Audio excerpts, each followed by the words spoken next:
आप सभी को मेरा श्री गौरी शंकर सीताराम राधे श्याम। श्री गौरी शंकर दरबार में मैं सुयश अग्रवाल एक बार फिर आप सभी का स्वागत करता हूं। सभी को प्रणाम, नमस्कार और प्रेम भरे हृदय से वंदन।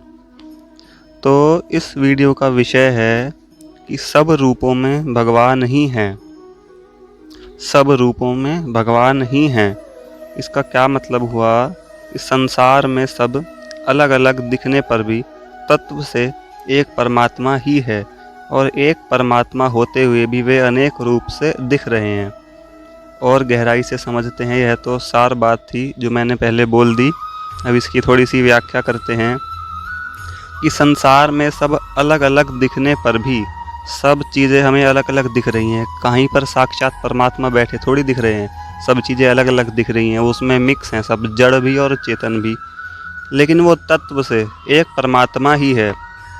और वो परमात्मा एक होते हुए भी इन सभी रूपों के अवतार में हमको दिख रहे हैं। यानी वो एक होते हुए भी अनेक रूपों में हमको दिख रहे हैं। चांद है, तारे हैं, पानी, हवा, सूरज और जड़ चीज़ें भी हमारे सामने। गेट है, किवाड़ है, अलमारी है, बगीचा, झूले, ज़मीन, आसमान, सब कुछ। अरे सब कुछ मिला करके कुछ परमात्मा से अलग है ही नहीं। तो सब कुछ परमात्मा ही है।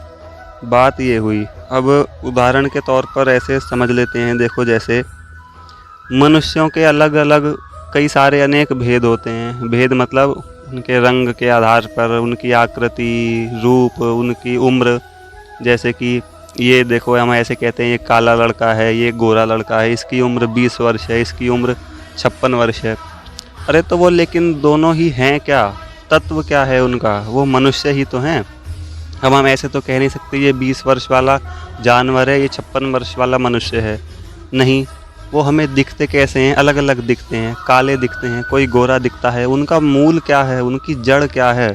तत्व क्या है? उन दोनों का ही मनुष्य।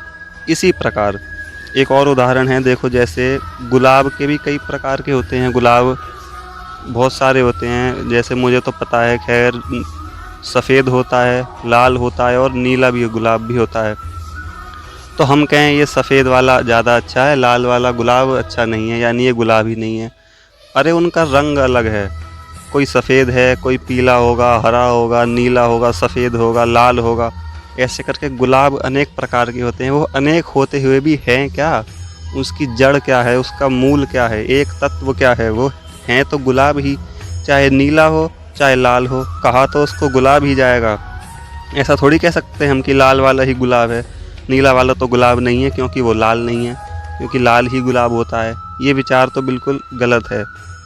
उन चाहे रंग कैसा भी हो, रूप कैसा भी हो, कहा उसको गुलाब ही जाएगा। एक और उदाहरण अभी अभी दिमाग में आया है। जैसे मिट्टी का उदाहरण ले लो। उपजाऊ है, रूखी है, सूखी है, गीली है, ऐसे कर करके।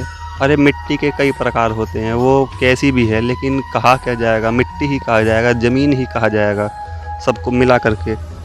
ठीक इसी प्रकार मूल क्या है, तत्व क्या है, जड़ क्या है सभी चीज़ों की? परमात्मा। इसी प्रकार वस्तु कोई भी हो, व्यक्ति कोई भी हो, कोई परिस्थिति हो, कोई भी घटना घट रही हो, उन सबको अनेक होने पर भी वो सब रूपों में भगवान ही हैं। मेन बात ये थी। उदाहरण के तौर पर भी मैंने आपको बता दी जो जो मेरे मन में आ पाए। और अब प्रश्न रहा कि जब सब रूपों में भगवान ही हैं तो वो हमें दिखते क्यों नहीं हैं? वो हमें दिखते इसलिए नहीं है, माया के कारण। और माया से परे कब जाया जा सकता है? वो ज्ञान के कारण। यानी जब हमें ज्ञान हो जाएगा। हमें दिखते क्यों नहीं है? हमें अज्ञान के कारण नहीं दिखते हैं। ज्ञान के विषय पर भी एक वीडियो बनाई थी पहले मैंने, मैं आई बटन पर डाल दूंगा, आप देख लेना। ज्ञान क्या है? ज्ञान यही तो चीज़ है कि जो ज्ञानी हो जाता है, मतलब जिसको ज्ञान हो जाता है, उसको सब जगह भगवान ही दिखने लग जाते हैं। ज्ञान का असली अर्थ है यही। ज्ञान का मोटिव ही ये है कि जिसको ज्ञान हो जाए उस जीव को सब जगह भगवान दिखने लगे। यदि ऐसा नहीं है तो वो कितना ही कुछ भी करता रहे कि मुझे तो ये आता है, वो आता है, उसको ज्ञानी नहीं कह सकते हम। ज्ञान वाली वीडियो देख लेना आप, समझ में आ जाएगा आपको।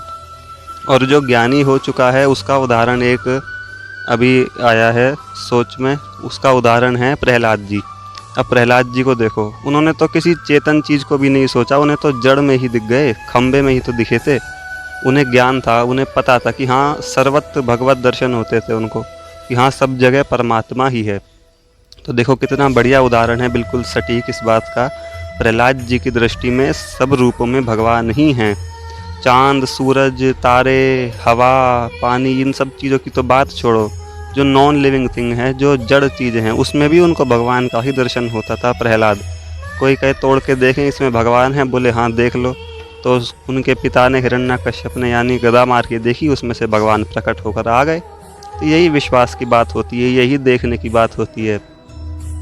तो इसका ये प्रत्यक्ष उदाहरण है, भगवान ने स्पष्ट कर दिया कि हाँ सब रूपों में भगवान ही हैं, चाहे वो खम्बा हो, पेड़ हो, ज़मीन हो, मिट्टी हो, झूला, बगीचा, कुछ भी मान लो, A to Z सब कुछ। तो अंत में सार बात यही है कि सब कुछ अलग अलग दिखने पर भी सबका तत्व, सबकी जड़, सबका मूल जो है वो एक परमात्मा ही है, और वो एक होते हुए भी हमें अनेक रूप से दिखते हैं। उसका कारण है हमारा अज्ञान। तो सब रूपों में भगवान ही हैं। सभी को आनंद मंगल सहित श्री गौरी शंकर सीताराम, राधे श्याम।